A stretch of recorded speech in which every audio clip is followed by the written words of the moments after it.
Question number 2, Jamie Greene. To ask the Scottish Government what the final cost will be of the Edinburgh-Glasgow improvement programme. Minister Hamza Youssef. As I recently informed, the Chamber, Network Rail has confirmed a further delay to the route electrification. We now await further advice from Network Rail on the costs arising from that delay. Mark Carn, the Chief Executive of Network Rail, will be in front of the Rural Economy and Connectivity Committee tomorrow, of which, of course, I know the member is a member of. Jamie Greene. The Edinburgh-Glasgow improvement programme was supposed to cost the taxpayer £742 million. However, just under a year ago, it was reported that this had already risen by £32 million. There was a further delay announced to replace faulty electrical equipment and the additional staffing costs that might incur. So can the Minister outline today if he expects any further increases to the cost of the improvement programme? And can he tell Parliament, more importantly, if these additional costs will impact any other rail projects or rail funding in general? Minister. I thank the member for the question and the tone in which he asks it. He will be very aware that the responsibility for the delivery of the project is Network Rail. So the Transport Scotland, the Scottish Government, is the client, is the funder. We have, of course, a funding ceiling that we must work within. And I don't expect that funding ceiling to be breached, if that is his question. However, there is, and there has been, a further delay. We're continuing to have discussions with Network Rail.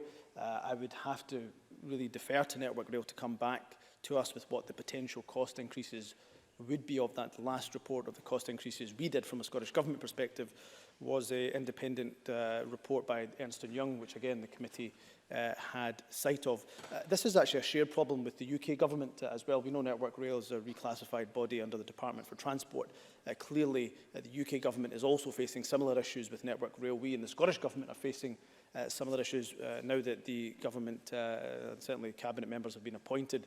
I would be keen to sit down with the Railway Minister and the UK Government as soon as possible to see how we can come to some sort of shared solution, because it is not an acceptable position that we fund these major projects, we are the client of these major projects, and yet the delivery done by Network Rail is not accountable to this Government or indeed this Parliament.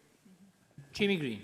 I thank the Minister for that answer. I noticed the Minister is somewhat passing the buck to Network Rail, but surely as the Minister in charge of transport in Scotland, he would have some oversight and indeed be able to share with the Parliament the costs of this project. We now know that electric trains won't actually be delivered on the Edinburgh-Glasgow line until October this year. That's nearly a year after the original 2016 deadline, with a whole range of problems, including the breakdown of components, poor project management, unforeseen corrective action, and a delay in the energisation of the overhead cables. A spokesman for the Scottish Government themselves has said that this is wholly unacceptable. So what assurances can the Minister provide to passengers in Scotland who have already suffered quite significant disruptions on this line, that they will now have to potentially wait until autumn for electric trains to be in operation? Does he not agree this is unacceptable? Minister. Of course I agree that's unacceptable, but let me just take issue with one or two things that Jamie Greene has said. I'm sure he doesn't expect me as the Minister for Transport to be literally on the wires, on the lines, delivering this project. It is delivered by Network Rail. So yes, we have responsibility as the funder, but we are the client. But the delivery of the project is done by Network Rail, a reclassified body under the UK Government's Department for Transport.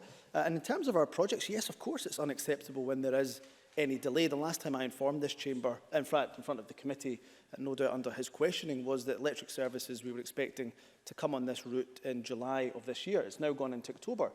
That is extremely disappointing. But again, just to give a comparison, the delays of some projects south of the border have been not months, but years, 4 years, for example, on the Transpennine electrification, for talking sake. So we are in a better position, but I agree that it is wholly unacceptable that Network Rail are continuing to come to me to say that we are unable to deliver this project, despite the fact, of course, that we have, as the funder and as the client, provided the funding that is there. In terms of the reassurance to the passenger, yes, we have a project board which is actually helping to flush out some of these issues much earlier than we would have had sight of them before. And my commitment to this Parliament is to continue to keep you updated as a Parliament and indeed the relevant committee whenever I get that information from Network Rail. But I would, and I would end on this point to the member, I would welcome a discussion with parties across this chamber even if they don't agree with the full devolution of Network Rail, which I respect as a position that they may hold, to at least think about the devolution of the infrastructure projects, because it is unacceptable, once again I may say, that we fund these projects, yet the accountability remains with Network Rail, a reclassified body under the Department for Transport.